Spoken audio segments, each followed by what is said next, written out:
You stand in the pre-dawn darkness, shoulder to shoulder with 10,000 brothers who have waited a decade for this moment. The dust beneath your feet is the same dust that drank the blood of 300 Spartans at Thermopylae. You can taste it in the air, not just earth, but memory, rage, and something older than words. Across the plain, beyond the river where morning mist clings like funeral shrouds, 100,000 Persian warriors wait to finish what they started. By sunset, one of these armies will cease to exist. This is not about territory.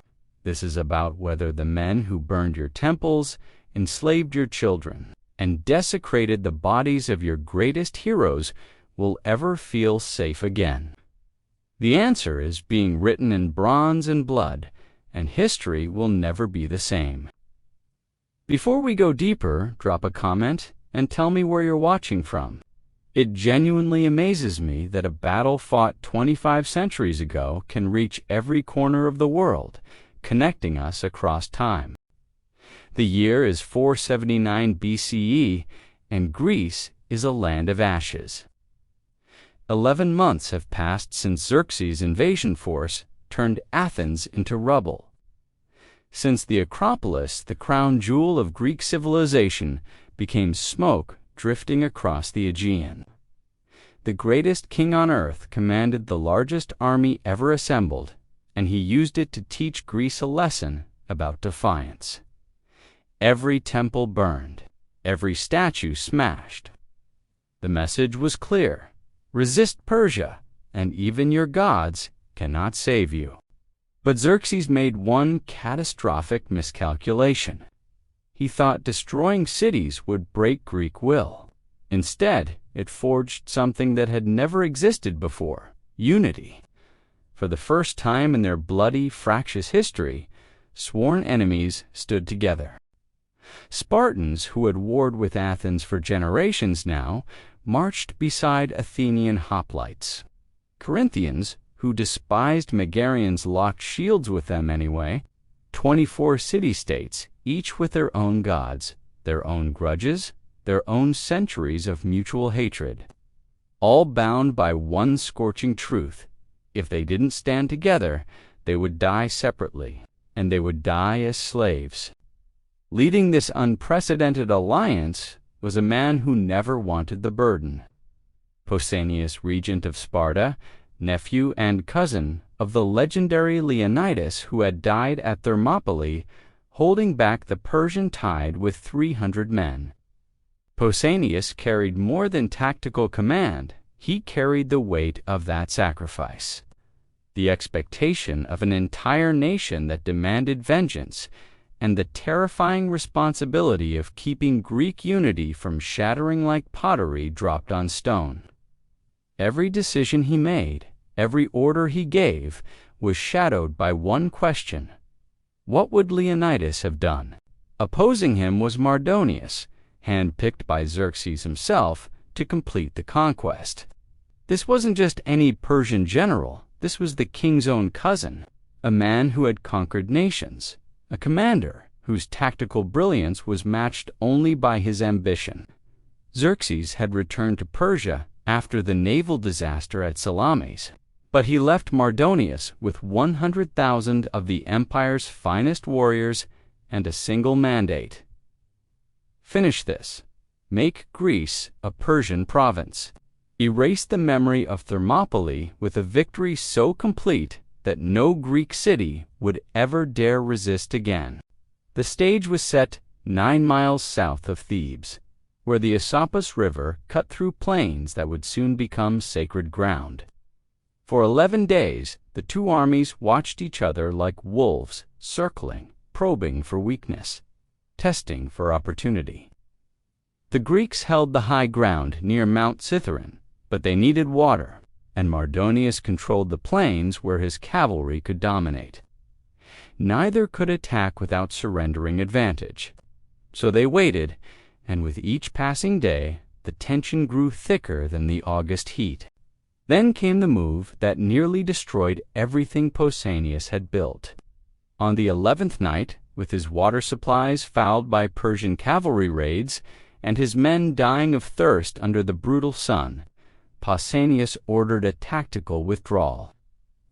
40,000 men had to move 3 miles in total darkness to reach fresh springs near Plataea itself. It should have been simple, but moving an army at night is like conducting an orchestra where every musician speaks a different language and half of them are drunk. Units lost contact in the darkness. Commanders misunderstood orders shouted through the chaos. And then one Spartan captain named Amompharetus did something unthinkable. He refused to move. He planted his unit's standard in the ground and declared that no Spartan retreats from any enemy, not ever, not even under orders from the regent himself. It wasn't just defiance. It was a crisis that threatened to shatter the entire alliance. If Spartans wouldn't follow Pausanias, why would anyone else? As dawn broke on August 27th, Persian scouts raced back to Mardonius with news that seemed too good to be true. The legendary Greek discipline had collapsed overnight. The Spartans stood isolated on a ridge, separated from their allies. The Athenians clustered 3 miles away. The center had vanished entirely into olive groves. The unified front that had held for 11 days had disintegrated into scattered, vulnerable fragments. Mardonius couldn't believe his fortune. His generals urged caution. Could this be a trap? But the evidence before them defied doubt. After days of watching Greeks maintain perfect formation, suddenly they were exposed, divided, and apparently demoralized. This was the moment he had engineered through cavalry harassment and strategic dehydration, the moment when superior numbers would finally overwhelm Greek bronze. He ordered the attack. 20,000 Persian cavalry mounted up, and the sound of it rolled across the plain like distant thunder. They swept forward in waves, composite bows singing as arrows darkened the morning sky. The target? 11,000 Spartans and their Tegean allies standing exposed on that ridge with nowhere to hide. No reinforcements within reach, and death falling from above like black rain. And the Spartans did something that still haunts military historians. 25 centuries later, nothing. They stood absolutely still. Shields locked in perfect formation, spears grounded, while arrows found the gaps in bronze, and men began to fall. Blood seeped into the dust. Bodies crumpled. The formation didn't waver. Not one Spartan broke rank to chase the cavalry. Not one shield shifted out of position. At the front, Pausanias stood with his hands raised to the heavens, praying while his men died around him. The priests kept checking the sacrifice victims, reading the omens, and the signs remained negative. Greek religious law was absolute. You did not fight without favorable omens, no matter what. So Pausanias prayed, and his men bled, and the Persian cavalry wheeled for another pass. Then another, harvesting Greek lives with methodical efficiency. Imagine being that Spartan hoplite. Your shield arm burns from holding position. Arrows clatter off bronze like hail on a roof. The man beside you gasps, an arrow through his throat, and you step over his body to close the gap. You've trained for this moment since age 7. You've been taught that death means nothing and failure means everything. Leonidas died holding formation at Thermopylae. Today you'll prove worthy of his sacrifice. But how long can discipline hold against death? One Spartan Callicrates, remembered by Herodotus as the most handsome man in the Greek army, took an arrow through the lungs. As he lay dying, he didn't mourn his life. He mourned that he would die without striking a single blow for Greece. That is Spartan psychology distilled to its purest form. Then something shifted. The priests examining the sacrifice victims suddenly declared the omens favorable. Pausanias dropped his hands and screamed a single word, "Now." 11,000 bronze spear points dropped level. The phalanx that had seemed frozen snapped into terrifying motion. They charged. Picture what the Persians saw. Infantry advancing confidently toward stationary targets suddenly faced a bronze wall, accelerating at full speed. 800 pounds of armored warrior behind every spear. No time to reset formations. No room to maneuver. The mounted archers tried to wheel away, but momentum doesn't reverse instantly. The Spartan wave crashed into them like a tsunami hitting a shoreline. Across the plain, Mardonius saw his cavalry assault falter and made a decision that would echo through eternity.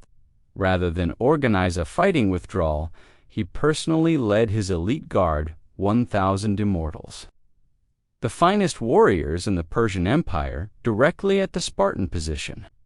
His logic was brutal and simple. Kill Pausanias, and Greek morale shatters. Win the battle in one decisive stroke. The collision came at a small temple dedicated to Demeter. Sacred ground became killing ground. Persian cavalry crashed into Spartan spears, and the sound of it was like the world breaking. Horses screamed, men died. Bronze met flesh with sounds that defy description. And then Mardonius made his fatal error. Seeing his cavalry unable to break the phalanx, he dismounted to fight on foot. Every Spartan on that field had memorized Mardonius's appearance. Purple cloak, white horse, golden armor. When he dismounted, recognition rippled through the Greek ranks like electricity. The target had identified itself. Greek spears oriented toward him like compass needles toward iron. Mardonius, surrounded by his guard, fought with desperate courage. The immortals defended their commander with their bodies, creating a wall of flesh between him and the Spartan bronze. But the phalanx is a machine designed for one purpose, grinding through human barriers, step by step, corpse by corpse, shield by shield. A Spartan named Imnestus history remembers his name because of what happened next got close enough. The press of bodies was so tight, men could barely raise their arms. Soldiers stabbed blindly beneath shields. The wounded couldn't fall, crushed upright between friends and enemies. In this nightmare of human compression, Imnestus found an angle. His spear took Mardonius in the head, piercing his helmet just below the crest. The Persian commander dropped like a puppet with cut strings. Xerxes' own cousin, conqueror of Athens, leader of 100,000 warriors, killed by a single thrust. What followed was not a battle, but an extinction event. Persian morale didn't just break, it disintegrated. The immortals, seeing their commander dead, tried to conduct a fighting withdrawal. But you cannot withdraw from a phalanx in full advance. Greek spears found backs as easily as Franks. Pausanias, blood-covered but unwounded, raised Mardonius's golden helmet on a spear point. Every Greek on the field saw it. Every Persian, too. The impossible had become inevitable. 3 miles away, Aristides and his 8,000 Athenians hit the Persian center, like divine wrath made manifest. These men fought differently than Spartans, less mechanical discipline, more personal fury. Their city was ash, their temples were rubble. Today they were collecting payment in blood, and the interest had been compounding for 11 months. The Persian center, mostly subject troops from conquered nations, never stood a chance. Median spearmen trained for mobile warfare couldn't match Greek weight. Indian archers, deadly at range, became helpless when hoplites closed to spear distance. Egyptian infantry, brave but lightly armed, died in windows. As the lines collapsed, retreat became rout. 100,000 men tried to flee across a single river, and the Esopus became a killing ground. Greek pursuit was methodical, almost workmanlike. No rage now, just the steady harvest of fleeing enemies. Hoplites advanced in formation, spears rising and falling with mechanical efficiency. The river, barely 2 feet deep in places, choked with bodies. Persian cavalry, so dominant on open ground, couldn't maneuver in the mud. Horses panicked, throwing riders. Greeks waded among them, stabbing, stabbing, stabbing. 6 miles from the main battlefield stood the Persian camp, a fortified square holding supplies, wounded, and 40,000 survivors who thought wooden walls meant safety. They were wrong. When the Greeks arrived, they brought bronze death and 11 months of accumulated rage. They hit the palisades like a hammer hitting glass. What happened inside that camp still makes historians uncomfortable. Ancient sources go silent on the details, noting only that great slaughter occurred. Archaeological evidence fills the gaps. Layers of ash, thousands of arrowheads, human remains showing trauma from close combat. The camp became a charnel house. From princes to slaves, Persian and subject peoples died without distinction. The only survivors were those who fled before the Greeks arrived, perhaps 10,000 from the original 100,000. As darkness fell, the killing finally stopped. The plain of Plataea, which yesterday had held the world's mightiest army, was now the world's largest graveyard. Bodies carpeted 3 miles from the temple to the river. Greek losses, fewer than 1,000 dead. Spartans lost 91 men, Athenians 52. The mathematical disparity defies belief until you understand the physics of collapse. Once formation breaks, disciplined troops slaughter fleeing mobs at ratios of 100 to 1. The immediate aftermath presented a monumental task. What do you do with 90,000 corpses? Greeks, respecting religious custom, burned their own dead with full honors. Each city-state built its own funeral mound, Spartans here, Athenians there, others arranged by homeland. These mounds still exist today, 25 centuries later, silent witnesses to what happened. But the real treasure wasn't gold, it was freedom. As word spread across Greece, cities erupted in celebration. Athens could rebuild. Sparta had avenged Leonidas. The Persian threat that had loomed for a generation, the existential terror that had united sworn enemies, vanished in a single day. And on that same day, the Greek fleet won at Mycale in Asia Minor. 2 victories, one day, spelling the end of Persian expansion forever. Pausanias ordered Mardonius's tent preserved exactly as found and invited Greek commanders to dine inside. He served 2 meals side by side, sparse Spartan fare and elaborate Persian luxury. His message was clear without words. Look what they had, and look what they tried to take from us. The contrast reinforced why they had fought. Not for wealth, but for the right to choose poverty if they wished.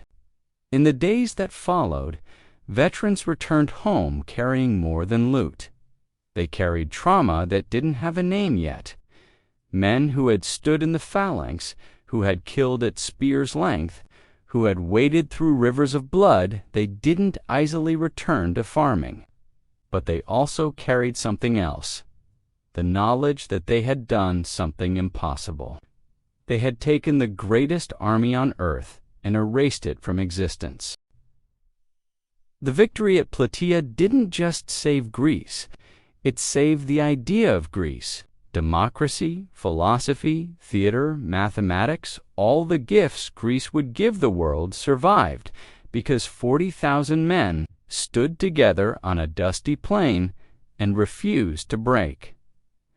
Without Plataea, there is no Parthenon, no Socrates asking dangerous questions in the Agora, no Plato or Aristotle laying foundations for Western thought. no scientific method, born from Greek logic. The entire trajectory of human civilization pivoted on that August day in 479 BCE. Never again would a Persian army cross into Europe. The empire that had swallowed 40 nations learned that some peoples would rather die free than live as slaves. Xerxes, receiving news of the disaster, reportedly wept not just for the lost army, but for the death of his dream of conquest. The West would remain unconquered, and from its freedom would emerge ideas that would eventually outlive Persia itself. But perhaps the most haunting detail comes from a decision the Greeks made in the aftermath. They swore an oath not to rebuild the temples destroyed by Persians. Let them stand as ruins, they said, so future generations remember the price of freedom and the cost of invasion. Some of those ruins still stand today, the older Parthenon's burned columns, preserved as monuments to both destruction and defiance. The ghosts of Thermopylae guided every spear at Plataea. 300 Spartans died to inspire 40,000 Greeks, their sacrifice multiplied in victory. This is how martyrdom becomes triumph, not through dying, but through those who remember and act. Leonidas asked whether freedom was worth dying for. Pausanias proved it was worth killing for. Between these two truths lies the paradox that built Western civilization. Today, tourists visit Plataea's quiet fields. Nothing marks the exact spot where 100,000 died. Farmers plow soil enriched by ancient blood. Yet, the ideas defended their democracy. Freedom, the worth of the individual, shape our daily lives in ways we rarely acknowledge. The battle reminds us that history balances on knife edges, that single days determine centuries, that individual choices echo through millennia. From bronze and blood emerged philosophy and art. From disciplined violence came ordered society. This is Plataea's darkest gift. The knowledge that civilization itself sometimes rests on the willingness of free people to stand together, shields locked, when tyranny advances. The impossible became inevitable because ordinary men chose to be extraordinary. Farmers became hoplites, citizens became heroes, division became unity, and from their victory in all its terrible beauty. The world we inherit was born built on glory in graves, carried forward by the weight of what they paid, sustained by the memory of what they refused to surrender. The dust of Plataea still tastes like freedom if you know how to read it. And somewhere in that dust, mixed with Persian gold and Spartan bronze, lies the truth that some things are worth more than survival. Some things are worth the blood